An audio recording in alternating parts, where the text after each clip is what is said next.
ആ സമയത്ത് കവിത അങ്ങോട്ട് ഫോൺ വിളിക്കുകയാണ്. സുഭാഷ് പറയും, ഞാൻ സംസാരിച്ചുകൊണ്ടിരിക്കുമ്പോൾ പോകുന്നത്. സോറി, അന്ന് ഞാൻ എന്ത് കാരണം കൊണ്ടാണോ ആ കല്യാണം വേണ്ടെന്ന് വെച്ചത്, അതേ കാരണം തന്നെയാണ് എനിക്ക് ഇപ്പോഴും. സോറി, എൻ്റെ അനിയന്മാരെ എന്നോടുള്ള സ്നേഹം കൊണ്ടാണ് വീണ്ടും കല്യാണം ആലോചിച്ച് വന്നത്. അതും പറഞ്ഞ് സുഭാഷ് കോള് കട്ട് ചെയ്യാണ്. സുഭാഷ് എല്ലാവരോടും പറയും, ഇനി ആരും ഇങ്ങനത്തെ തീരുമാനങ്ങളെടുത്തേക്കരുത് കേട്ടോ. നികേഷ് പറയും, ഈ കാര്യം അറിഞ്ഞപ്പോൾ ഞാൻ എത്രത്തോളം സങ്കടപ്പെട്ടു എന്നറിയോ. ഇവരാണ് എന്നെ പറഞ്ഞ് കൺവിൻസ് ചെയ്തത്. ഏട്ടനില്ലാതെ എനിക്കിവിടെ ജീവിക്കാൻ കഴിയില്ല. അതും പറഞ്ഞ് നികേഷ് കരഞ്ഞുകൊണ്ട് സുഭാഷിനെ കെട്ടിപ്പിടിക്കുകയാണ്. സുഭാഷ് പറയും, കണ്ടില്ലടാ, ഇതാണ് ഈ വീട്ടിലെ ഒത്തൊരുമയും സ്നേഹവും.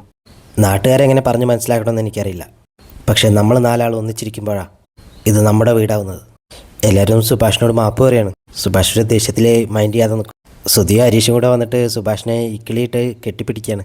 അവർ നാലുപേരും കൂടി കെട്ടിപ്പിടിച്ച് സന്തോഷം പങ്കിടും. രാത്രി നിധിയും കൂട്ടരും ഇതിനെപ്പറ്റി ചർച്ച ചെയ്തുകൊണ്ടിരിക്കുക. നിധി പറയും, സുഭാഷിൻ്റെ ഇത് അറിയുന്നത് എനിക്കറിയായിരുന്നു. എന്തായാലും നന്നായി, കല്യാണം കഴിഞ്ഞ് അറിഞ്ഞിരുന്നെങ്കിലോ. ഹരീഷ് പറയും, ഈ ബുദ്ധി സുധീഷേട്ടൻ്റെ അല്ലായിരുന്നോ. സുധി പറയും, എല്ലാവരോടും കൂടിയെന്ന് അവസാനം എന്നെ മാത്രം പറയല്ലേ. നിധിക്കും, സുഭാഷ് ഏട്ടൻ എവിടെ? അവർ പറയും, അകത്തുണ്ടാവും. ദേഷ്യത്തിലായിരിക്കുമോ, ഞാൻ ഒന്ന് പോയിട്ട് കാണട്ടെ എന്ന് പറഞ്ഞിട്ട് നിധി സുഭാഷിനെ കാണാൻ പോവാണ്. കുറച്ച് മുന്നോട്ട് നടക്കുമ്പോഴേക്കും ഒരു ഓട് വീഴും തൊട്ട് പിറകിൽ. ഇതുകൊണ്ട് പേടിച്ച് നിൽക്കുകയാണ് നിധി. ആ സമയത്ത് എല്ലാവരും അങ്ങോട്ട് വന്ന് നോക്കും. അച്ഛൻ പറയും, ഞാൻ വിചാരിച്ചു ചുമരിടിഞ്ഞ് വീഴുന്നതാണെന്ന്. ഇതിപ്പോൾ ഓടല്ലേ, പ്രശ്നമില്ല. സുഭാഷ് ചോദിക്കും, ദേഹത്തെങ്ങാനും പറ്റിയോ മോളെ? നിധി പറയും, ഇല്ല സുഭാഷ് ഏട്ടാ, എൻ്റെ പിറകിലാണ് വീണത്. സുഭാഷ് വന്നിട്ട് ആ പൊട്ടിയ ഓടൊക്കെ എടുത്ത് കളയാണ്. നിധി ചോദിക്കും, സുഭാഷ് ഏട്ടൻ മേസ്തിരിയല്ലേ, ഇതിൻ്റെ മെയിൻ്റനൻസ് പണിയൊക്കെ ഒന്ന് നടത്തിക്കൂടെ?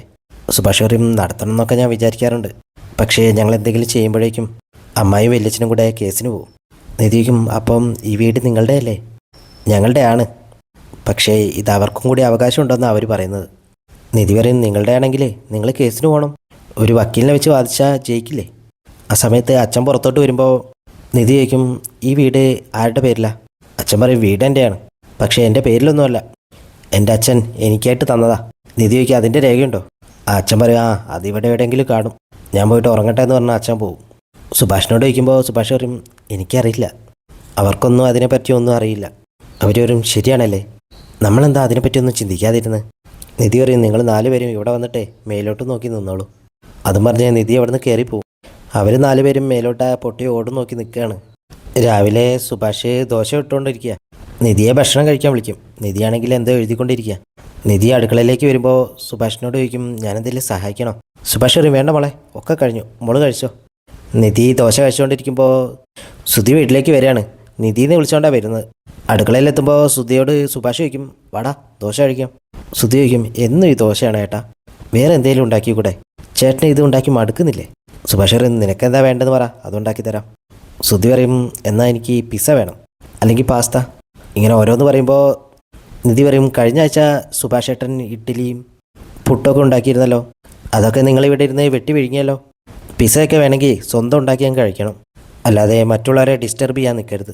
സുധി പറയും, അത് ശരി, ഇതെൻ്റെ ചേട്ടനാ, എനിക്കിഷ്ടമുള്ളതൊക്കെ ഞാൻ പറയും. നിധി പറയും, അതൊന്നും പറ്റില്ല. സുഭാഷ് പറയും, മോളും പറഞ്ഞോ, ഞാൻ മോളുടെ കൂട്ടി ചേട്ടനാ. അത് കേൾക്കുമ്പോൾ നിധിക്ക് സന്തോഷമാവും. സുഭാഷ് പറയും, കഴിച്ചു കഴിഞ്ഞെങ്കിൽ വാ, ഒരു സർപ്രൈസ് ഉണ്ട്. നിധി പറയും, എന്താ? സുധി പറയും, വാ എന്നിട്ട് പറയാം. നിധി പറയും, ആദ്യം പറ, എന്നിട്ട് ഞാൻ വരാം. സുധി പറയും, സുഭാഷ് ഏട്ടാ കേട്ടില്ലേ, ഞാനൊരു കാര്യം ഉണ്ടെന്ന് പറഞ്ഞിട്ട് അവൾ വരുന്നില്ല. സുഭാഷ് പറയും, മോള് ചെല്ലേ, എന്തെങ്കിലും പ്രധാനപ്പെട്ട കാര്യമായിരിക്കും. നിധി പറയും, സുഭാഷ് ഏട്ടൻ പറഞ്ഞുകൊണ്ട് ഞാൻ വരാം. കാറിൽ പോയിക്കൊണ്ടിരിക്കുമ്പോൾ സുധി ചോദിക്കും, നമ്മളിപ്പോൾ എങ്ങോട്ടാണ് പോകുന്നതെന്ന് അറിയോ?